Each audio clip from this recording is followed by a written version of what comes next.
Hello student, आज हम देखेंगे डीएनए पैकेजिंग।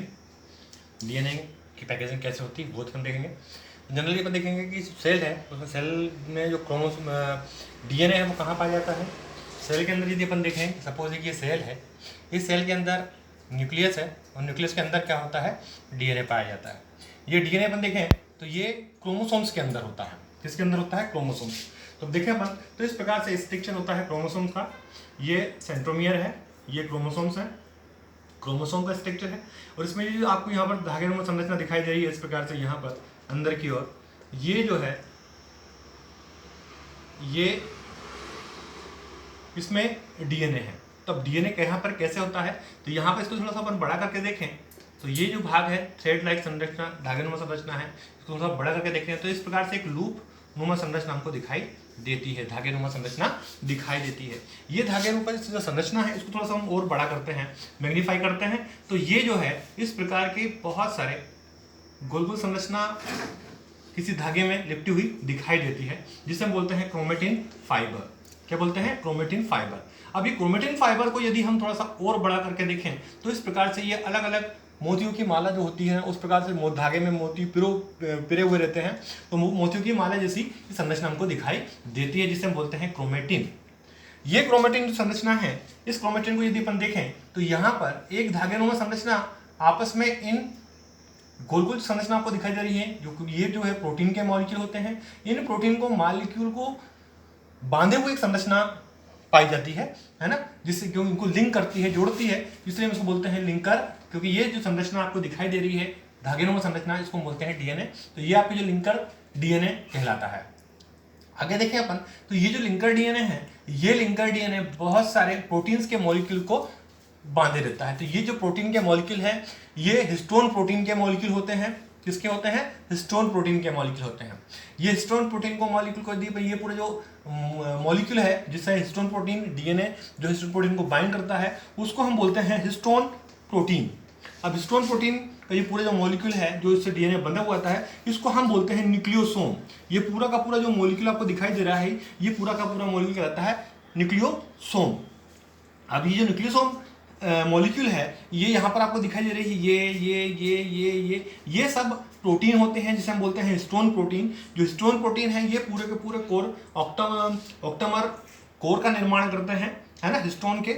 और यहाँ पर जितनी प्रोटीन आपको दिखाई दे रही है ये जो प्रोटीन होती है इसमें H2A protein, H2B protein, H3 protein, H4 protein पाई जाती है, जो कि डबल संरचना में, डबल संख्या में होती है, दो होती है। मतलब कि ये जो है पूरा 8 प्रोटीन के जो मॉलिक्यूल होते हैं यहाँ पर पाए जाते हैं, इसलिए हम उसको बोलते हैं ऑक्टामर।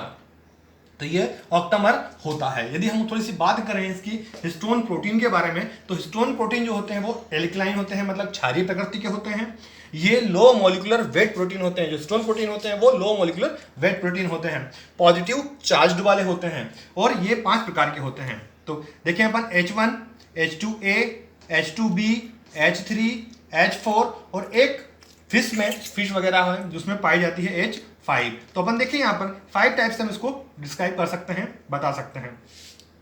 यहाँ पर देखेंगे अपन तो ये पूरा का पूरा जो है मॉलिक्यूल है, ये जो प्रोटीन्स हैं कौन कौन सी प्रोटीन है? H2A, H2B, H3, H4 protein. ये प्रोटीन डबल की संख्या में डीएनए से बंधी हुई होती हैं, और ये डीएनए से जो मॉलिक्यूल बंधा हुआ होता है पूरे मॉलिक्यूल को में एक साथ हम बोलते हैं न्यूक्लियोसोम। न्यूक्लियोसोम जो है वो एक डीएनए से बंधा होता है, जो डीएनए बांधता है बीच में मिडिल में होता है उसको हम बोलते हैं कोर डीएनए, और जो बाहर के साइड जाता है जो दूसरे न्यूक्लियोसोम मॉलिक्यूल को बांधेगा उसको हम बोलते हैं लिंकर डीएनए। तो इस प्रकार से ये न्यूक्लियोसोम मॉडल है। अब देखें अपन यहाँ पर ये जो न्यूक्लियोसोम का मॉलिक्यूल है इसमें जो लिंकर डीएनए है, ये डीएनए को यदि हम बड़ा करते हैं तो हमको इस प्रकार से डबल हेलिकल संरचना में दिखाई देगा। तो ये पूरा का पूरा जो मॉलिक्यूल है ये मॉलिक्यूल होता है डीएनए। तो हम ये कह सकते हैं कि डीएनए जो होता है हिस्टोन प्रोटीन को बांधे हुए क्रोमोसोम की जो लूप होती है या क्रोमेटिन होता है या क्रोमेटिन फाइबर होता है उसमें पाया जाता है।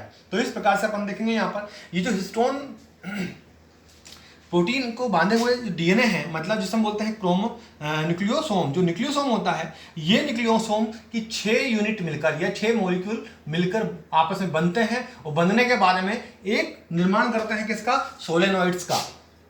सोलेनॉइड किसका निर्माण करते हैं? सोलेनॉइड के। तो 6 न्यूक्लियोसोम मिलकर एक सोलेनॉइड का निर्माण करते हैं और इस प्रकार से ये सोलेनॉइड्स आगे जाके क्रोमेटिन फाइबर लूप का निर्माण करते हैं, लूप क्रोमोसोम्स के अंदर जाते हैं। तो ये पूरा का पूरा आपका है कहलाता है डीएनए पैकेजिंग। इसको 1975 में आउटडेट साइंटिस्ट हैं, इन्होंने इसको डिस्क्राइब किया था, इसके बारे में बताया था। तो एक बार फिर से हम इसको रिवाइज करें कि हमने क्या क्या देखा इसमें। तो सबसे पहले अपन देखेंगे जो क्रोमोसोम्स है वो सेल्स के अंदर पाया जाता है, सेल्स के न्यूक्लियस में पाया जाता है, न्यूक्लियस के अंदर क्रोमोसोम्स होते हैं, क्रोमोसोम्स के अंदर मैट्रिक्स के अंदर देखेंगे अपन तो एक धागेनुमा संरचना पाई जाती है, लूप लाइक स्ट्रक्चर पाया जाता है। उस लूप लाइक स्ट्रक्चर को हम बड़ा करते हैं तो वो बहुत सारी प्रोटीन को बांधे हुए एक धागेनुमा संरचना होती है जिसे हम क्रोमेटिन कहते हैं। क्रोमेटिन को देखें अपन, क्रोमेटिन में बहुत सारे प्रोटीन के मॉलिक्यूल पाए जाते हैं जो कि डीएनए से बंधे हुए होते हैं। जो डीएनए इन प्रोटीन के मॉलिक्यूल को बांधता है उसे हम लिंकर डीएनए कहते हैं।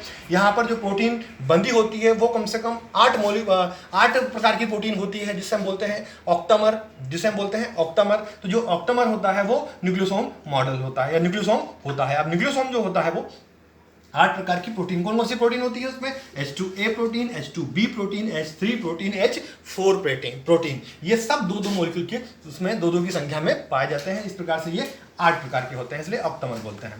नेक्स्ट अपन देखेंगे यहाँ पर ये जो प्रोटीन्स होती हैं ये प्रोटीन्स होती हैं लो मोलिकुलर वेट प्रोटीन, उसके बाद पॉजिटिव चार्ज होती हैं और ये क्षारीय प्रकृति की होती हैं, मतलब एल्कलाइन प्रकृति की होती हैं। ठीक है, 5 प्रकार की होती हैं। कौन कौन सी होती है? H1, H2A, H2B, H3, H4, है ना। किसी में कुछ फिश वगैरह है उसमें H5 भी पाई जाती है। तो इस प्रकार से अपन देखेंगे जो पूरा का पूरा मॉलिक्यूल है ये मॉलिक्यूल कहलाता है न्यूक्लियोसोम। तो न्यूक्लियोसोम मॉडल बोले या न्यूक्लियोसोम या इसको बोले हम डीएनए पैकेजिंग। तो इस प्रकार से जो डीएनए है वो पैकिंग करता है, प्रोटीन से बाइंड होता है। ठीक है, तो ये आपका न्यूक्लियोसोम मॉडल या डीएनए पैकेजिंग।